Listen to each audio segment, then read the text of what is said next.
Men do not understand themselves, yet they dare to claim they understand women. These words were never written by Plato, but if you study his work with ruthless honesty, you'll see this truth oozing through every layer of his philosophy.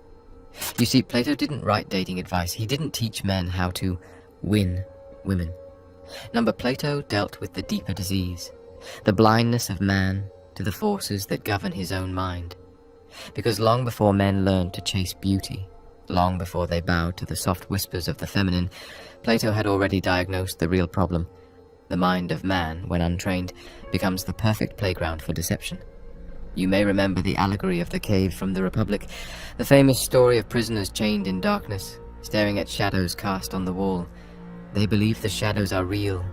They worship the illusions. They build their entire existence on lies projected by others. But what Plato doesn't say directly, what most never dare to see, is that those shadows were not just political or social manipulations. No, my friend. One of the most powerful shadows cast on the mind of man is woman herself.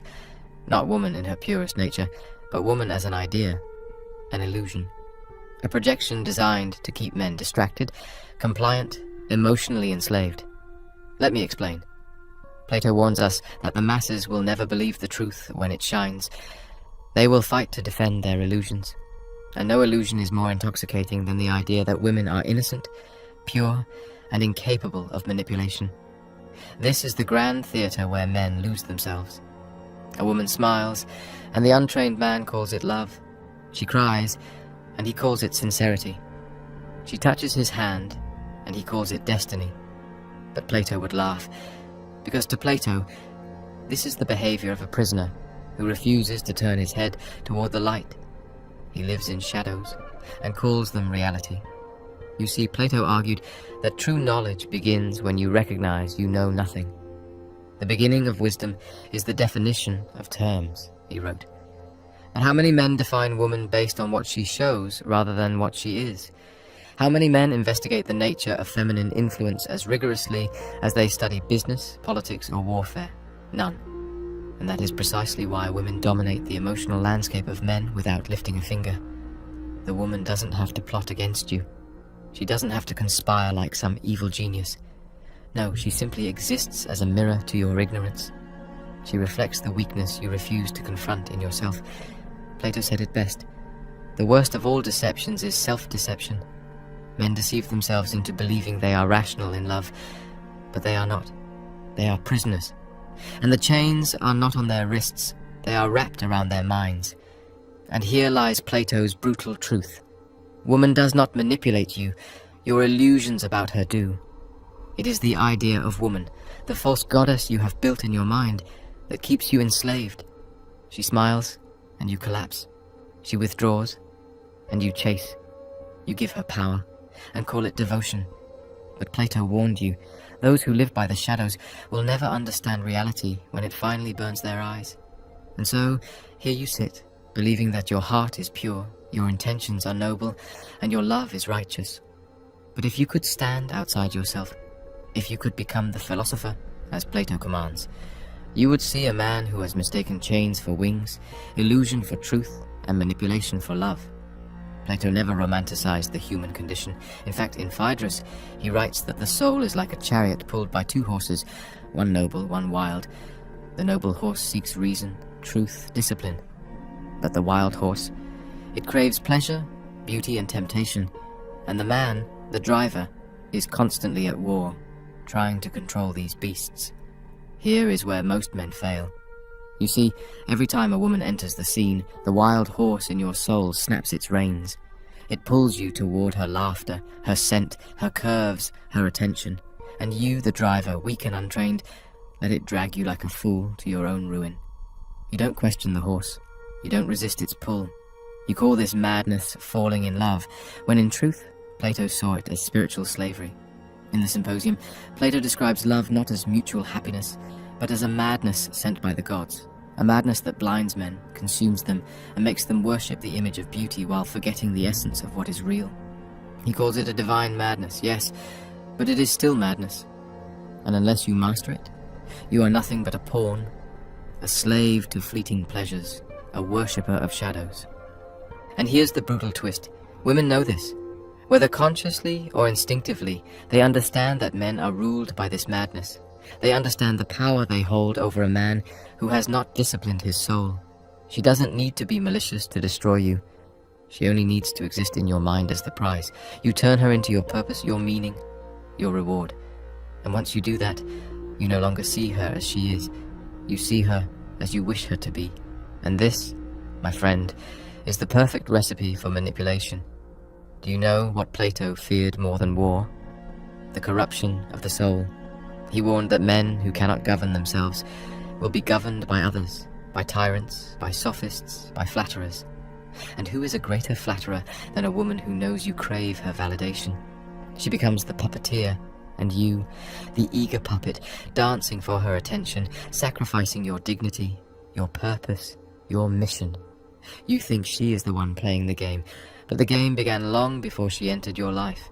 The real game is the war within you, the battle between your higher self and your base desires. And every time you choose pleasure over principle, fantasy over reality, she doesn't need to defeat you. You defeat yourself.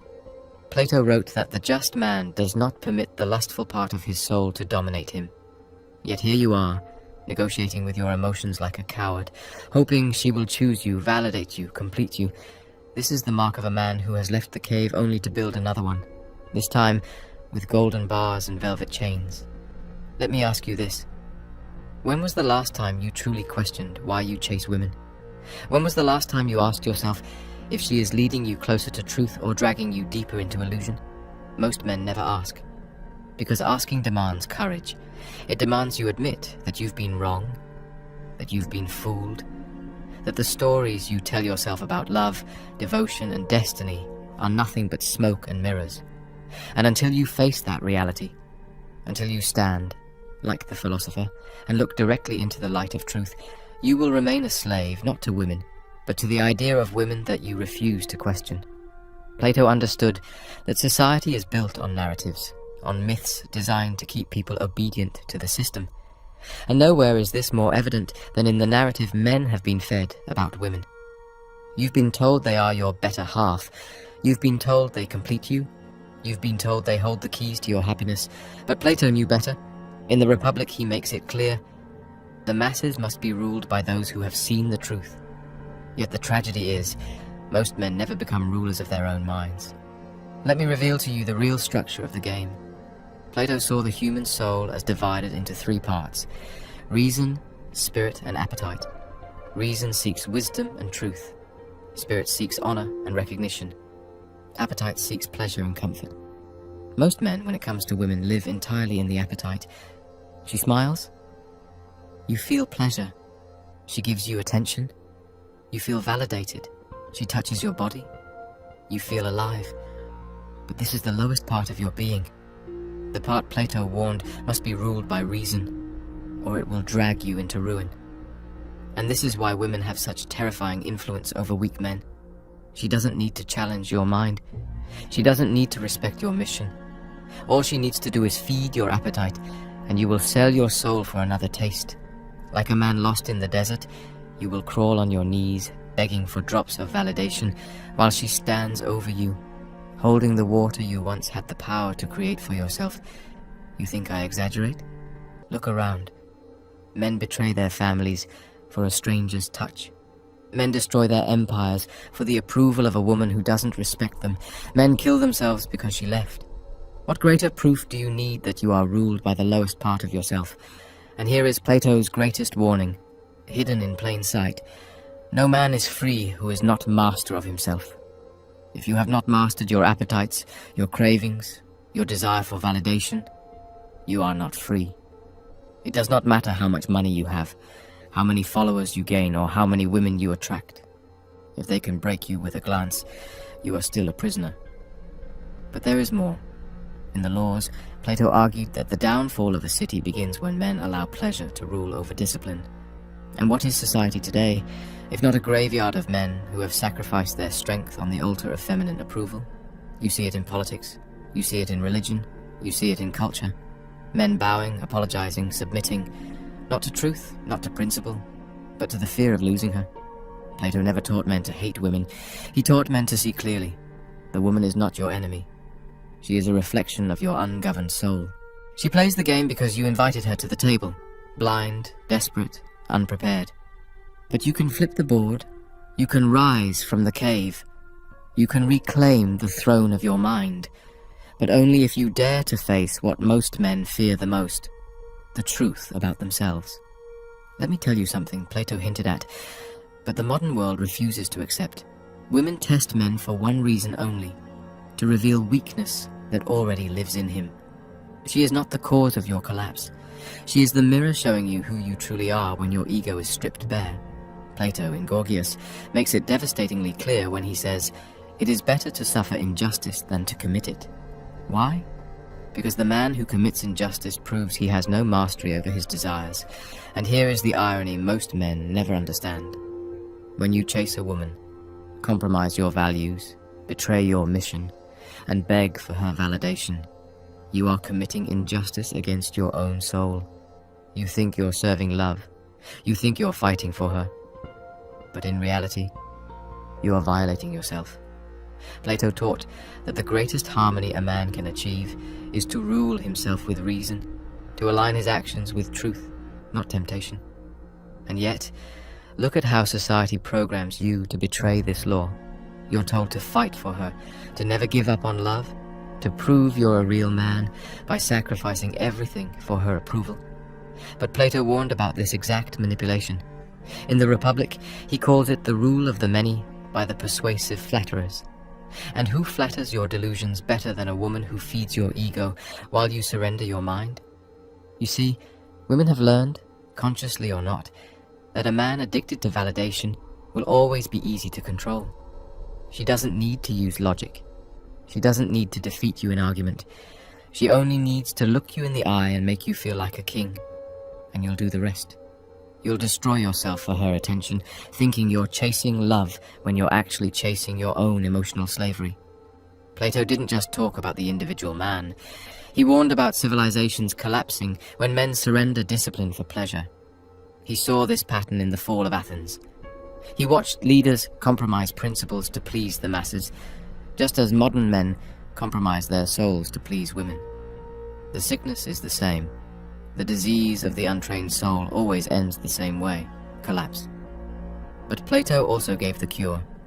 He taught that the highest purpose of a man is to pursue the good, to climb out of the cave, to face the light even if it blinds you, even if it burns away everything you thought was real. And here is what most men will never do.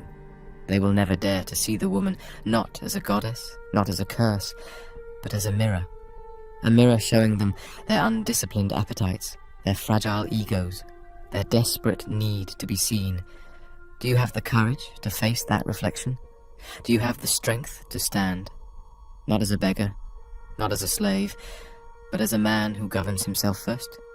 Because until you do, you will always be played. You will always fall for the game, because you refuse to master the player within you. And when you finally see this, when you finally stand in the light Plato spoke of, you will never look at women the same way again. Most men live in terror of losing a woman's favor, but Plato teaches you to fear something far worse, the loss of your own soul. He writes in Phaedrus, the soul takes on the character of the actions it pursues. In other words, if you spend your life chasing validation, your soul becomes weak. If you make her attention your highest pursuit, your soul shrinks into something petty, something small, something unworthy of greatness. Let me make this even more brutal. Every time you bend your values to keep her, every time you silence your truth to please her, every time you sacrifice your mission for her emotions, you are not loving her, you are betraying yourself. And Plato makes it clear, betrayal of the self is the root of all injustice. Why do you think tyrants rise? Why do you think civilizations fall? Because men refuse to govern themselves. Because men would rather serve pleasure than truth. Because men would rather chase shadows than face the light. And women, consciously or not, test men to expose this exact weakness. She pushes your boundaries to see if you'll hold the line. She withholds affection to see if you'll beg. She challenges your convictions to see if you'll betray them just to keep her around. And every time you fold, she loses respect for you. Because deep down, she knows a man who cannot rule himself, cannot rule anything. Not his life, not his future, not his legacy. Plato described the perfect ruler as a philosopher king, a man who has mastered his soul, a man who seeks truth above all, a man who is unshaken by the games of the masses. If you can look into her eyes and see not a goddess, not an enemy, but a mirror, if you can take back your power, not with hate, not with bitterness, but with clarity, you become what Plato called the just man, the ruler of himself. And the man who rules himself cannot be manipulated, cannot be destroyed, cannot be played. So here's my challenge to you. Stop chasing the shadow. Stop worshipping the illusion. Stop trading your soul for temporary affection. Stand up, look in the mirror, face the parts of yourself you've been too afraid to confront. And when you do, you will never again fear the games women play, because you will have outgrown the need to play at all. If this message lit a fire in your soul, if it shook you awake in ways you didn't expect, don't let it end here. Take a moment right now to like this video, share it with a man who needs to hear it, and subscribe to this channel. We are building a brotherhood of men who refuse to live in the shadows, men who dare to rule their minds, their lives, and their destiny. Support us by following the link in the description. Join us on this journey toward truth, mastery, and freedom. Because the world doesn't need more men chasing illusions. It needs more men who have the courage to see